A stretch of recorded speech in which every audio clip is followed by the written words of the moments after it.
Hello दोस्तों, तो कैसे हैं। चलिए आज एक बार फिर से आप लोगों को अपना YouTube channel web physics point पर स्वागत है। तो दोस्तों आज के इस वीडियो में हम लोग देखेंगे कि क्लास 12th का एक टॉपिक है, उस टॉपिक का नाम है आवेश। क्लास 12th में अगर आप अभी हैं तो आप लोग इस वीडियो को अंत तक जरूर देखिएगा, उसके बाद आपको समझ में आ जाएगा कि वीडियो से क्या हम सीखे और क्या नहीं सीखे। अगर आप वीडियो को लास्ट तक बनते हैं तो हम 100% आपको गारंटी देते हैं कि आप कुछ न कुछ जरूर सीख जाइएगा। और जो लोग बोलते हैं कि फिजिक्स बहुत ही टफ है, उनको आज महसूस हो जाएगा कि फिजिक्स टफ नहीं, बिल्कुल बहुत ही ईजी है, आसान है। तो अगर आप लोग देख रहे होंगे तो बोर्ड पर राइट डाउन किए हुए हैं। आज का जो हमारा चैप्टर है उस चैप्टर का नाम है विद्युत आवेश तथा विद्युत क्षेत्र, जिसको इंग्लिश में हम लोग जानते हैं electric charge and electric field. तो होता क्या है ना, क्लास 12th में जैसे हम लोग इंटर करते हैं, पहुंच जाते हैं तो आवेश के बारे में पढ़ते आते हैं 6, 7, 8, 9, 10th, ठीक है, 11th में भी पढ़ लेते हैं। लेकिन आवेश का आखिर शुरुआती दौर था कहाँ से, आवेश का नामकरण हुआ कहाँ से, कौन वैसे साइंटिस्ट से जो इनको पहली बार खोज किए, इसके बारे में जानकारी दिए, उसके बारे में हम लोग को आइडिया नहीं था। लेकिन आज की वीडियो में आप लोग लास्ट तक देखिए, आपको क्लियर हो जाएगा कि आवेश कहाँ से आया, कौन सबसे पहले उनका नामकरण किया, और जो हमारा आवेश है वो आखिर वास्तविक में है क्या। तो आप लोग को बोर्ड पर दिखाई दे रहा होगा, ये बात है सन 600 ईस्वी पूर्व। कब से? ईसा से पूर्व, यानी कि ईसा से 600 वर्ष पूर्व एक साइंटिस्ट हुआ करते थे, एक वैज्ञानिक हुआ करते थे, या एक व्यक्ति हुआ करते थे, आप बोल सकते थे, जो कि यूनानी दार्शनिक नाम से फेमस थे, थेल्स। वो थेल्स किए क्या कि अपने डेली एक्टिविटी में, जैसे घर में नॉर्मल एक्टिविटी क्रियाकलाप करते हैं, वे भी कर रहे थे। तो देखे क्या कि जब वे अंबर को, यानी जिसको हम लोग एम्बर बोलते हैं, इस एम्बर को एक ऊन के साथ रगड़े, ऊन के साथ क्या कर दिए, फ्रिक्शन किए। यानी एक एम्बर लिए और अंबर जिसको हम लोग बोलते हैं, उसको ऊन के साथ फ्रिक्शन किए। जैसे फ्रिक्शन किए, घर्षण किए, तो हुआ क्या कि देखे कि जो हमारा एम्बर था, उस एम्बर से छोटे छोटे पदार्थ, हल्के पदार्थ, जैसे मान लीजिए मुर्गी के पंख हो गए या फिर कागज के छोटे टुकड़े हो गए, ये सभी ऑटोमेटिक उठने लगे, आकर्षण गुण होने लगे। जो कि आप लोग अभी नॉर्मल एक्टिविटी अगर बात करें तो देखे होंगे, जब किसी पेन को अगर हम ऐसे फ्रिक्शन करके डस्ट को उठाने का प्रयास करें तो वो उठ जाता है। तो कैसे उठता है वो अभी हम लोग देखेंगे आगे। तो वो देखे क्या कि जब दो वस्तुओं को आपस में रगड़ते हैं, तो रगड़ने के बाद जो हमारा एक कोई वस्तु पर एक आकर्षण बल उत्पन्न हो जा रहा है।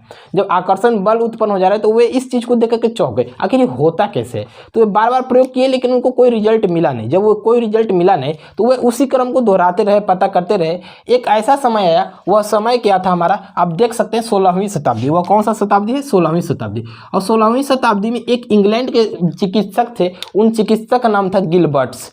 इंग्लैंड के जो चिकित्सक का नाम था, उनका नाम था गिलबर्ट्स। ये गिलबर्ट्स साहब किए क्या कि प्रयोग अनेक किए। जब अनेक प्रयोग किए तो उनको पता क्या चला कि नहीं, एक एम्बर ही ऐसा पदार्थ नहीं है जो कि आकर्षित करता है। एम्बर जैसे अनेक ऐसे पदार्थ है ना, जब आपस में दोनों घर्षण करते हैं तो घर्षण करने के बाद किसी एक पर आकर्षण बल का गुण उत्पन्न आ जाता है।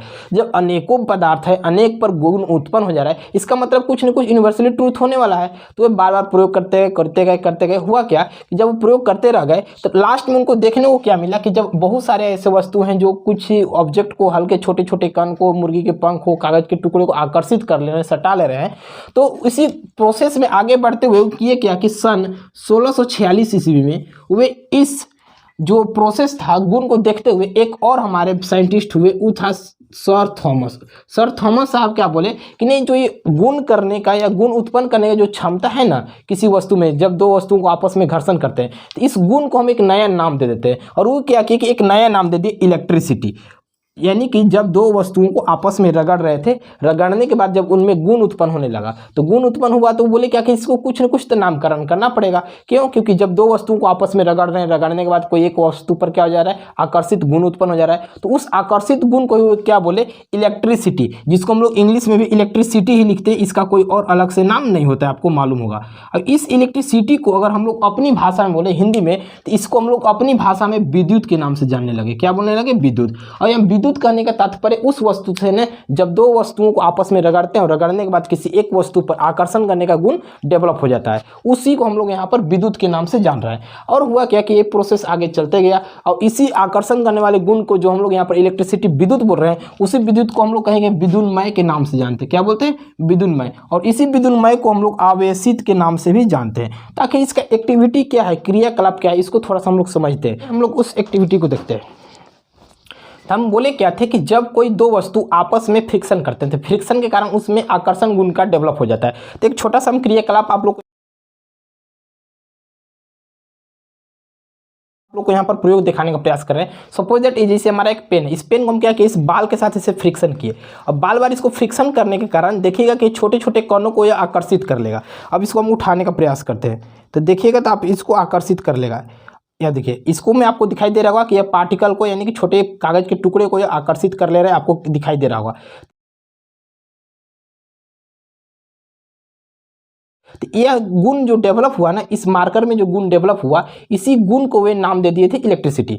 अगर और इससे हम आगे बढ़े तो हुआ क्या कि जब वो गुण डेवलप हो गया तो पता करने लगे कि आखिर जब दो ऑब्जेक्ट है तो दो ऑब्जेक्ट में एक पर तो आकर्षण गुण डेवलप हो जा रहा है जबकि एक पर आकर्षण गुण डेवलप नहीं हो रहा है। तो आखिर है क्या, कुछ तो क्राइटेरिया एक ही पर क्यों डेवलप हो रहा है, दूसरा पर कोई गुण डेवलप हो क्यों नहीं रहा है, उत्पन्न हो क्यों नहीं रहा है। तो वे उसको दो नाम दे दिए थे कि जो हमारा आवेश होते हैं दो प्रकार के होते हैं, एक धनात्मक आवेश, एक ऋणात्मक आवेश। तो धनात्मक आवेश क्या होता है, ऋणात्मक आवेश क्या होता है, इसके बारे में हम लोग नेक्स्ट वीडियो में पढ़ेंगे क्योंकि यह बहुत ही लंबा प्रोसेस है। इसमें एक सीरीज वाइज में, क्रम वाइज में कुछ ऑब्जेक्ट का नाम दिया गया है, उस ऑब्जेक्ट के नाम पर हम लोग क्लियर कर पाते हैं कि कौन धनात्मक होगा और कौन ऋणात्मक होगा, क्योंकि उससे क्वेश्चन हमेशा आपको पूछने को मिलता है। तो एक बार फिर से हम जो बोर्ड पर राइट डाउन किए उसके बारे में थोड़ा सा एक्सप्लेनेशन शॉर्ट में कर देना चाहते हैं। हुआ क्या कि जब आवेश के बारे में किसी को कोई पता नहीं था तो ईसा से 600 वर्ष पूर्व की बात है कि एक यूनानी दार्शनिक हुआ करते थे जिनका नाम था थेल्स। थेल्स साहब किए क्या कि वे जब ऊन और एम्बर को आपस में फ्रिक्शन किए, रगड़े, घर्षण किए, तो रगड़ने के कारण देखें कि एम्बर पर आकर्षण गुण का डेवलप हो जा रहा है। वो बार बार प्रोसेस को दोहराते गए, प्रैक्टिस करते गए, उनके बारे में जानकारी इकट्ठा करने का प्रयास करते गए, लेकिन उनको कोई वहाँ से कंक्लूजन मिलना नहीं। लेकिन जैसे ही आगे बढ़े तो 16वीं शताब्दी की बात है, एक इंग्लैंड के चिकित्सक गिलबर्ट्स भी जब इस प्रयोग को दोहराए तो देखे कि हाँ ये तो सही है कि एम्बर और ऊन को रगड़ने के बाद एम्बर पर एक आकर्षण बल डेवलप हो जा रहा है जो छोटे छोटे कण या मुर्गी के पंख के टुकड़े को आकर्षित कर ले रहा है। लेकिन वे वहाँ तक रुके नहीं, आगे बढ़ते अनेक प्रकार के ऑब्जेक्ट के साथ फ्रिक्शन करे तो उनको रिजल्ट मिला कि नहीं, एक एम्बर और ऊन ही का ऐसा कॉम्बिनेशन नहीं है, इसके अलावा बहुत सारे ऐसे वस्तु है ना जो आपस में रगड़ने के बाद उनके अंदर एक गुण डेवलप हो जा रहा है जो कि किसी छोटे छोटे कण पार्टिकल्स, स्मॉल डस्ट पार्टिकल को अट्रैक्ट करने का क्षमता अपने आप में डेवलप कर ले रहे हैं। इसी आधार पर बढ़ते गए बात आता है आपका 1646 ईस्वी का। 1646 ईस्वी में सर थॉमस नाम के एक साइंटिस्ट हुआ करते थे। वो बोले कि इस आखिर प्रोसेस को हम लोग कब तक चलेंगे, इसका कुछ ना कुछ नामकरण करना होगा, और वहीं पर उस ऑब्जेक्ट को या इस गुण करने वाले डेवलप को नाम को क्या बोले, इलेक्ट्रिसिटी। और उस इलेक्ट्रिसिटी को हम लोग हिंदी में विद्युत के नाम से जानते हैं, और विद्युत को कहीं कहीं हम लोग विद्युन्मय, और विद्युन्मय को हम लोग बोलते हैं आवेशित ऑब्जेक्ट। और आवेशित ऑब्जेक्ट ही यहाँ पर हमारा विद्युत है। विद्युत यहाँ पर आपको क्या समझना है, विद्युत का मतलब वैसा ऑब्जेक्ट जब दो आपस में घर्षण करते हैं तो घर्षण करने के बाद जिस वस्तु पर आकर्षण बन के गुण डेवलप होता है वही हमारा विद्युत है। तो आई होप आप लोगों को समझ में आया होगा। अगर समझ में आया होगा तो वीडियो को लाइक, सब्सक्राइब, शेयर कीजिएगा, और जहाँ पर भी आपको कमेंट है करना, आपको नीचे दिखाई दे रहा होगा, कमेंट जरूर कीजिएगा कि कहाँ पर आपको प्रॉब्लम हुआ। अगर वीडियो पसंद आया तो आप नेक्स्ट वीडियो के लिए जरूर हमको मोटिवेट कीजिएगा कि आप नेक्स्ट वीडियो बहुत जल्द लेकर के आएँ। तो अगर आप लोग को ऐसा हमारे प्रति सहयोग रहता है तो हम नेक्स्ट वीडियो में आप लोगों को धनात्मक और ऋणात्मक आवेश के साथ साथ वैसे क्वेश्चन को लेकर के आएंगे जो कि आपको हमेशा एग्जाम में देखने को मिलता है। तो चलिए आज के लिए हम लोग इतना ही रखते हैं, बाकी मिलते हैं नेक्स्ट क्लास में।